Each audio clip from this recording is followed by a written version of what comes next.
Let's move on to our final topic.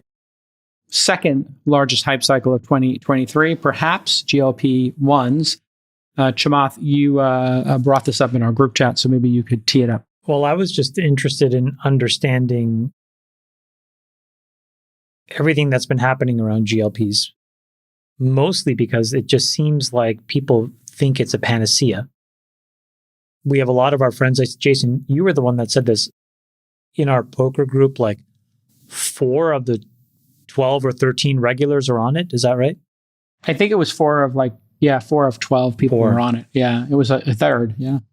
And then I got this really interesting chart, Nick. You may want to put this up. It basically showed how the GLP-1 market was tracking very similar to the AI market in terms of the hype, which is if you separated companies as a basket of people who were positively affected by GLP-1s, like Lilly and Novo Nordisk, and you had a basket of companies that were disrupted by GLP-1s. Those would be like Dexcom or DaVita or folks like that. It eerily mimics the same hype cycle around AI, which is there's those businesses that seem to be feeding the hype train around AI, and then all of these companies that theoretically will be disrupted. And it just brought up to me that there's this incredible market movement here where I think people think that these GLP-1s are a solution to everything. And I thought it was just an important thing to discuss because scientifically,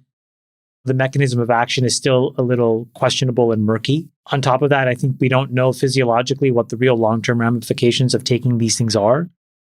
There's still a lot of mixed evidence around the total amount of weight loss you can lose, the percentage of muscle versus fat that you lose.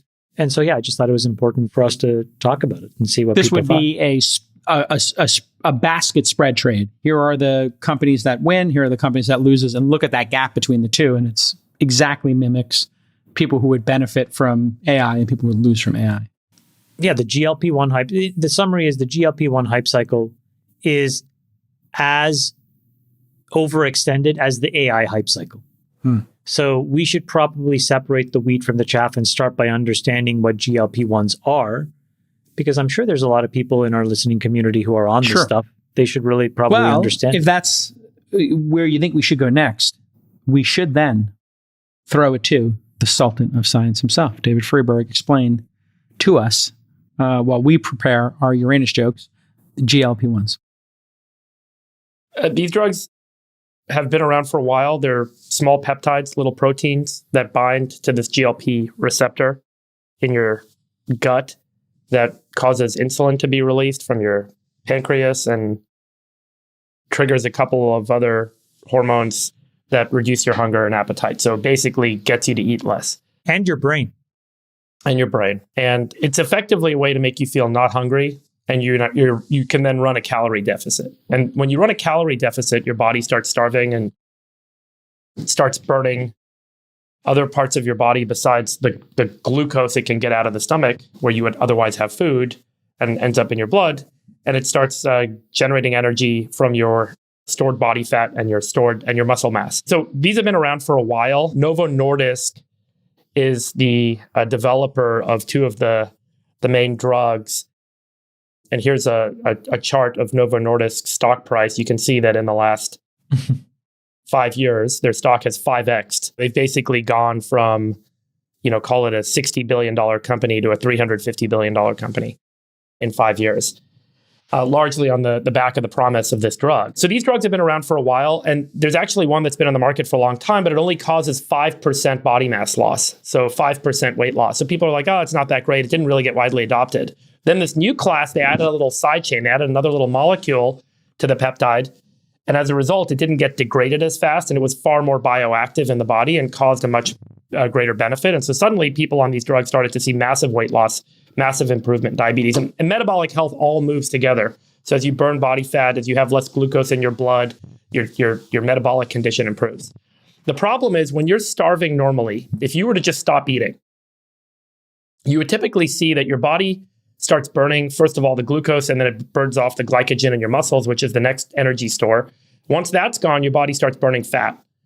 And as it's burning more fat, it also says, hey, I need to get these other molecules, which I'm not getting just from the fat. I need muscle. And your body actually starts burning muscle. And that's how your brain gets energy that it needs when you're starving, is actually primarily from the degradation of muscle tissue. So normally, if you're just starving yourself, you'll see a ratio of weight loss where it's about 20% coming from lean muscle mass. In some of the studies that have been done on these GLP-1 agonists, we're seeing up to 40% of the weight loss coming from lean muscle mass being burnt off. So, Jason, I don't know if you've done a DEXA scan, because I think you've said publicly that you've tried it, right? I mean, you should check out what your lean muscle mass is versus your fat composition in your body. I don't know if you have it from before, but I have. And this has been one of the concerns. Obviously, if you're not working out and you're not, doing what you need to eat protein and build muscle, you're going to be burning through a lot of that muscle mass. And so that's problem number one that's arisen that people are concerned about. The other one that's really, I don't know if it's concerning or not, but when people go off these drugs, they gain the weight back in a very quick way. And there's two reasons for this. One is if you haven't actually changed your behavior, you haven't changed your exercise patterns, and you suddenly have the appetite suppressing drug taken out of your system, you start eating more food again. And when you've been in a state of starvation, your metabolism, your baseline metabolism goes down. So instead of burning on average 2,000 calories a day, your body's only burning at 1,200 calories a day. So suddenly, if you go back to eating 2,000 calories a day, because you no longer have the appetite suppressor, you're going to reinflate. And so your metabolism goes down, the appetite suppressant goes away, and you gain all the weight back if you haven't changed your behavior otherwise. And so I don't know if you guys saw this clip I sent out of Arnold Schwarzenegger talking with Howard Stern, but he was talking about how I can't do a Howard accent. Jake, you could probably do it really well, but Here's one thing. What do you think of the Ozempic? But how the Ozempic is, Americans used to be very interested in working hard, and I don't know why that's so bad, but you get up at 5 a.m. and you work hard and you do it and you make yourself strong. Right. That's what it's about. You don't need to do a little baby girl Ozempic and you decide, oh, look, I'm going to eat less food. Thank you, everybody. Wait, did you listen to the clip? Is that what he said? That's what he said. That's exactly what he said. That's exactly what he said. You don't get girly, man. I don't make of this Ozempic. What do you mean? This was epic. Hard work. That's why I say in my book, work your ass off, and because there's no shortcut. What built this country? How do you think I got to Mars? Is it people that were wimping out? This is I want to America's feel good. I want to be comfortable. No, these were ballsy women and men that went out there at 5 a.m. and got up and they struggled and they fought and they worked their butts off. That's what made this country great. Yeah, he actually he said that in response to, I think, Howard Stern's questions about Ozempic. Yeah, but don't that is take the a problem. Shortcut, like we're basically creating a new multi-billion-dollar pharmaceutical drug system that people are going to have to stay on in order to stay healthy. Do we know what the long-term effects of taking semaglutide are and can be and will be? These drugs have been around for quite a long time. So, there are various side effects, but in terms of are we debilitating our health over the long run? It seems to be a reasonably safe drug, and it seems to be a drug that folks are kind of recognizing as being well worth the cost and whatever the risks may be. Well, what are the implications for the benefits? If you lose 40%? Well, it's about 16% of your weight loss you typically lose, right? I think they'll say up to 20%. If you lose weight, you'll usually see up to 20% of lean muscle mass of the weight you lost coming from lean muscle mass loss.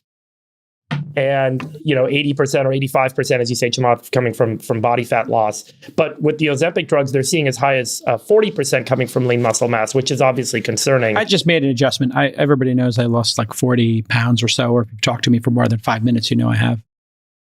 Because I'll tell you. And the first 20 was just fasting and doing keto. And then when this drug came out, I tried Ozempic, and then I did Wegovy, and I lost the next 20 pounds. I'm going to give you but some math. I didn't gain it back.